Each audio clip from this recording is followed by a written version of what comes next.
ഇലക്ഷന് മുമ്പും ശേഷവും ജനപ്രതിനിധികൾ കാന്തപുരം ഉസ്താദിനെ സന്ദർശിക്കുമ്പോൾ അതിൽ വല്ലാതെ അസ്വസ്ഥത അനുഭവപ്പെടുന്നവരുണ്ട്.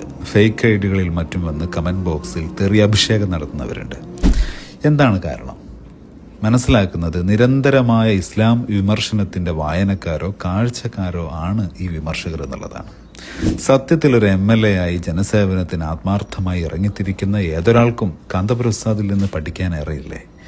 കേരളത്തിനകത്തും പുറത്തും വിവിധ ഭൂഖണ്ഡങ്ങളിലും രാഷ്ട്രങ്ങളിലും സ്വന്തമായും ശിഷ്യന്മാരിലൂടെയും നിരന്തരം മനുഷ്യർക്ക് വേണ്ടി വിദ്യാഭ്യാസം, ഭക്ഷണം, കുടിവെള്ളം, വിവാഹം തുടങ്ങി വ്യത്യസ്ത കാര്യങ്ങൾ ചെയ്യുന്ന കാന്തപുരം ഉസ്താദിനെ ഒരു ജനപ്രതിനിധി സന്ദർശിക്കുമ്പോൾ വിമർശിക്കുകയല്ല, സന്തോഷിക്കുകയാണ് വേണ്ടത്.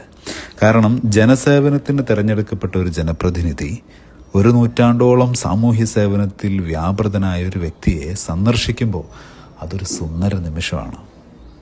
പക്ഷേ വെറുപ്പ് കൊണ്ട് പുഴുവലിച്ച വിമർശകരുടെ തിരക്കഥകളിൽ വീണുപോയാൽ കണ്ണ് മഞ്ഞളിക്കും, നന്മകൾ കാണാതെയാകും. വെറുപ്പിൻ്റെ തലയിൽ നിന്ന് വിമർശനങ്ങൾ മാത്രം ഒച്ചവെക്കും. Be careful.